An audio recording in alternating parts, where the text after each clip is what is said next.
என் பிறவி துன்பமெல்லாம் மனிதநேயத்தோடு இருந்து இந்த மனிதநேயம் வளர்ந்து விட்டது. புருவமத்திலே இருந்து நாங்கள் ஆனந்தமாக வாழ்க்கையை நடத்தி கொண்டிருக்கின்றோம். புருவமத்திலிருந்து வாழும் பொழுது கூட எங்களுக்கு அமுதங்கள் சுரக்க ஆரம்பித்து விடும். அப்படி வாழ்ந்து கொண்டு வரும் பொழுது வள்ளல் பெருமான் இதோடை நிறுத்தவில்லை. அவர் அழியாத திருவடியிலே இருந்து வாழ்ந்து கொண்டு இருக்கின்றார். அப்ப எங்களுக்குள்ளே அழியாத திருவுரு எங்கே இருக்கின்றால், நாங்கள் முதல் சொன்னது போல அதாவது சுத்த சன்மார்க்க வழி அல்லது அகர வழி அல்லது சுத்த சிவ வழியிலே இருக்கின்ற ஒரு ஆகாச அணுத்தான் ஆன்மாவாக நம்முடைய உச்சிக்கு கீழே அண்ணாக்கு மேலே அந்த பகர வடிவமாக இந்த மண்டு ஓட்டில் ஒரு குழி இருக்கின்றது. அதுக்குள்ளே தான் ஆன்மா இருக்கு. அந்த ஆன்மாவுடைய நடுப்பகுதியிலே இறைவனுடைய திருவுரு இருக்கு. இதுதான் இந்த இறைவனுடைய ஆன்மாவுக்கு நடுவிலே இருக்கின்ற இந்த இறைவனுடைய அந்த சிதாகாச அணுத்தான் அழியாத திருவுரு. சரி, இதை நான் நன்றாக விளங்கி கொள்ள வேண்டும். நான் அடுத்த கட்டத்துக்கு நாங்கள் நகர்ந்து செல்ல போறோம். இப்ப இங்க இருந்து நாங்கள் வாழ்ந்துட்டு நன்றாக ஆனந்தமாக இருக்கு வாழ்க்கை. யாருக்கு எங்களால மற்றவர்கள் இடைஞ்சல் இல்லை, நாங்களும் ஆனந்தமாக இருக்கின்றோம். எங்களை சூழ்ந்து இருக்கின்ற எல்லாருமே ஆனந்தமாக இருக்கின்றார்கள். அப்படி நாங்கள் வாழ்ந்து கொண்டு வரும் பொழுது நாங்கள் சுவாசிக்க இதுல இந்த இடத்திலே வாயு சக்தி அதிகப்படியாக சேர்ந்து கொண்டே வரும். அதை கண்புருவ பூட்டு, நீங்கள் 6ஆம் திருமுறையிலே கண்புருவ பூட்டு என்ற பதிய தலைப்பிலே அமைந்த பாடலை படித்து பாருங்கள். இரவுக்கல்ல விடியல நாளைக்காகவே படித்து பாருங்கள். அதுல என்ன சொல்றாரு என்றால், அந்த நாங்கள் சுவாசிக்கின்ற வாயு சக்தியை கீழே இறங்க விடாமல்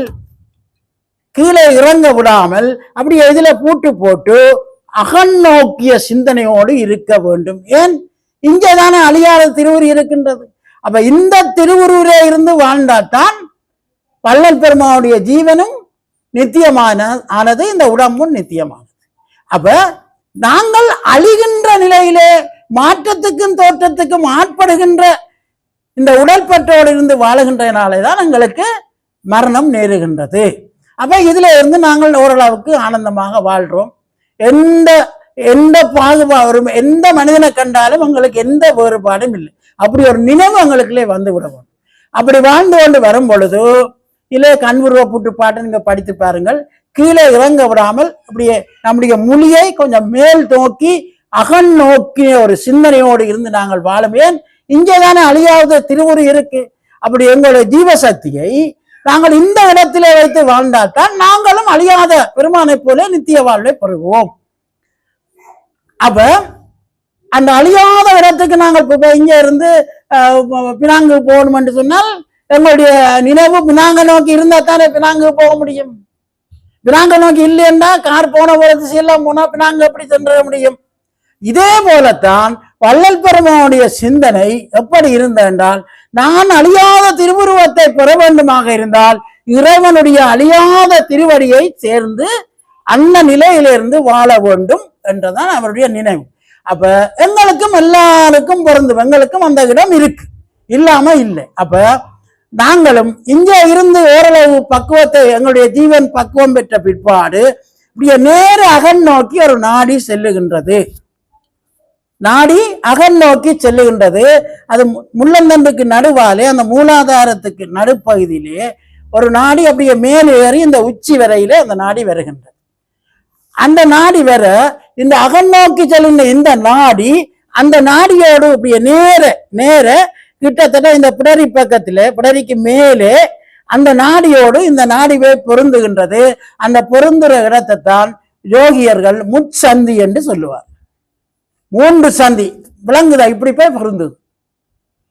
இதே மாதிரி நமக்குள்ளே அது பொருந்துவது முச்சந்தி என்று பேசுவார்கள். அப்ப இங்க நாங்கள் சுவாசிக்க என்ன நடக்கும், இதுக்குள்ள வாயு சக்தி சேர்ந்து இங்க ஒரு அழுத்தம் ஏற்படைக்க என்ன செய்யும், இந்த வாயு சக்தி ஜீவசக்தி எங்கேயே நடத்த போறதுக்கு முற்படும். அப்ப அந்த நேரத்திலே அகன் நோக்கி அப்படியே சென்று இந்த முச்சந்தியை சென்றடையும்.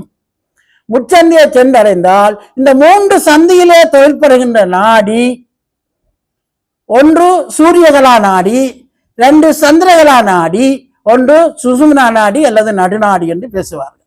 அப்ப நாங்கள் அப்படியே நேரவே இப்படி பொருந்தி எங்களுடைய ஜீவசக்தி இப்படி நேர செங்குத்தாக மேலே எழும். அந்த மேலே செல்லுகின்ற நாடி சுசுமனா நாடி அல்லது நடுநாடி என்று பேசுவார்கள். வள்ளல் பெருமான் அழுத்தம் திருத்தமாக பல இடங்களிலே பேசியிருக்கின்றார். இங்கே இருந்து நாங்கள் வாழ்ந்து பக்குவப்பட்டாதான் இந்த மாற்றம் நடக்கும். இப்ப நாங்கள் ஒரு மனிதநேயத்தோடு இருக்கின்றோம். இப்ப மனிதநேயத்தை கடந்து நாங்கள் இந்த அதாவது ஆன்மா அதாவது இறைவனுடைய திருவுருக்கே செல்ல வேண்டுமாக இருந்தால் எறும்பும் இறைவனுடைய பிள்ளை தானே, நாமும் இறைவனுடைய பிள்ளை தானே. அப்ப இந்த இடத்திலே ஒரு மனிதன் இன்னொரு மனிதனுக்கு தொண்டு செய்து நாங்கள் எங்கால உள்ளுணர்வோடு அன்பு பொருந்தி தொண்டு செய்து இந்த இடத்துக்கு நாங்கள் வந்துட்டோம். அப்ப இதுல இருந்து இங்கே போவதற்கு இது இறைவனுடைய திருவுரு. எங்களுக்கெல்லாம் உற்ற தாய் தந்தை, நீங்க அகவல்ல படித்திருப்பீர்கள். உற்ற தாயை பற்றி தந்தையை பற்றி எல்லாம் அழகாக பாடியிருக்கின்றார். அப்ப எங்களுக்கு எல்லாருக்கும் உண்மையான தாய் தந்தை யார் என்றால் அருட்பெரும் ஜோதி ஆண்டவர் தான். அப்ப அந்த தாய் தந்தையருடைய அந்த தந்தையாகவும் தாயாகவும் இருப்பது ஒரே இறைவன் தான், ரெண்டு இல்லை, ஒரே இறைவன் தான். அப்ப அந்த அழியாத திருவுருதான் இறைவனுடைய திருவடி பொருந்தி இருக்கின்ற இடம்.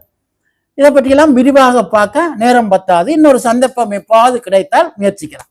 அப்ப இப்ப எங்களுக்கு மனநேயத்தோடு இருந்து புருவமத்திலிருந்து வாழ்றோம்.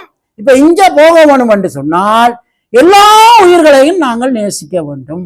எறும்பிலிருந்து யானை உயிராக மனிதன் வரையும் எல்லா ஜீவராசிகளுக்கும் எந்த விதமான பாகுபாடும் இல்லாமல் வாடுகின்ற பயிரை கண்ட போதெல்லாம் வாடினேன் என்ற வள்ளல் பெருமானை போன்று நாங்களும் எந்த உயிர் துன்பப்பட்டாலும் அது மீறி அன்பு செலுத்தி அந்த துன்பத்தை போக்குவதற்கு நாங்கள் முயல வேண்டும், முயலக்கூடிய அளவுக்கு. அப்படி முயன்றும் அந்த உதவியை செய்ய முடியாத பக்குவத்திலே இறைவனை நோக்கி விண்ணப்பம் செய்யலாம். அப்படி விண்ணப்பம் செய்து எல்லா உயிர்களுக்கும் முதல் ஒரு மனிதன் இன்னொரு மனிதனுக்கு அன்பு செலுத்தி வாழ்ந்து புருவமத்திலே வந்துட்டோம். இப்ப நாங்கள் இங்க போறோம்னா இங்க இறைவனுக்கு எல்லாரும் பிள்ளைகள், மனிதர்கள் மட்டும்தான் இறைவனுக்கு குழந்தைகள் அல்ல, எறும்பும் இறைவனுடைய குழந்தை தான். அப்ப அந்த 84 லட்சம் ஆன்மவேத உயிரினங்களையும் நாங்கள் ஒருமித்த நினைவோடு இருந்து எந்தவித பாகுபாடும் இல்லாமல் எங்களுடைய சகோதரர்களாக, இறைவனுக்கு நாங்களும் பிள்ளை, எறும்பும் பிள்ளை என்றால் எறும்பும் நாங்களும் சகோதரர்கள் தானே. அதனாலேதான் பெருமான் உலக சகோதரத்துவத்தை பற்றி பேசுகின்றார் திருவருட்பாவில். அப்ப அத்தகைய ஒரு சகோதர உணர்வு எங்களுக்கு வந்த விடுமாக இருந்தால் உருவமத்திலிருந்து அகன் நோக்கி சென்று நாங்கள் சிதாகாசத்தை அடைந்து விடலாம். எந்த விதமான மாற்று கருத்தும் இல்லை. எறும்ப கூட நாங்கள் நேசிக்க வேண்டும். இறைவனுக்கு எல்லா ஜீவராசிகளும் பிள்ளைகள். அப்ப எறும்புக்கு நாங்கள் சகோதரர்கள் தானே. எறும்பு வருகின்ற துன்பத்தை நாங்கள் எப்படி சகித்துக் கொள்ள முடியும்? அதையும் ஒரு தண்ணிக்கு விழுந்து துடித்தால் அதையும் தூக்கி கொண்டே ஒரு வழியில விட்டு அதற்கும் நாங்கள் தான் அதை செய்யலாம். நாங்கள் தானே இன்னொரு மனித பிறவி எடுத்த ஆன்மாதான் இன்னொரு ஜீவன் பெறுகின்ற துன்பத்தை உணர முடியும். அப்ப நாங்கள் தான் ஒரு எறும்பு கஷ்டப்பட்டால் நாங்கள் தான் அதுக்கு உதவி செய்ய வேண்டுமே, அல்லாது எறும்பு உதவி செய்யாது. அப்ப மனிதர்கள் இந்த உலகத்தை காக்க வேண்டியவர்கள், அழிக்கின்ற செயலை நாங்கள் செய்யக்கூடாது. எந்த உயிரையும் கொலை செய்கிற உரிமை எங்களுக்கு கிடையாது. எந்த உயிரையும் நாங்கள் எங்களால் இயலக்கூடிய அளவுக்கு அந்த உயிருக்கு எந்த நிலையிலும் எந்த துன்பத்திலே எந்த உயிர் பிரதவித்தாலும் நாங்கள் எங்களால் இயலக்கூடிய அளவுக்கு அந்த உயிரை அதாவது அன்பு செலுத்தி அந்த உயிரை அந்த துன்பத்திலிருந்து விடுதலை பெறக்கூடிய முயற்சியை நாங்கள் எடுத்து வாழ்ந்து கொண்டு வரும் பொழுது நாங்கள் இறைவனுடைய திருக்கரத்திலே நாங்கள் போய் இறைவனுடைய திருவுருவிலே எங்களுடைய ஜீவன் தன்னிச்சையாக செல்லும். எந்த விதமான மாறுபாடும் இல்லை. ஆனால் எறும்ப கூட உள்ளன்போடு வாடுகின்ற பயிரை கண்ட போதெல்லாம் வாடினேன்.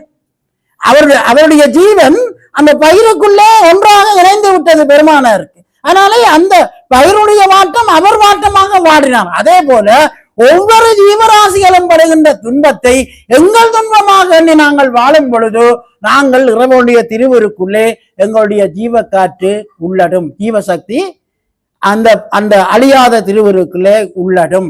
அப்படி அழியாத திருவுருக்குள்ளே உள்ளடும் பொழுதோ அங்கு அந்த சிறிய இடத்திலே எங்களுடைய வாயு துணிக்கைகள், எங்களுடைய ஜீவசக்தி தான், நாங்கள் சுவாசிக்கின்ற வாயு சக்தி தான் ஜீவசக்தி, ரெண்டும் ஒன்றுதான். அப்ப அந்த சுவாசிக்கிற இந்த வாயு சக்தி அணுக்கள் அந்த சிதாகாசத்திலே போய் அந்த வெளியிலே இயங்கும் பொழுது ரெண்டு வாய் அணுக்கள் துன்பமெல்லாம் இன்றோடே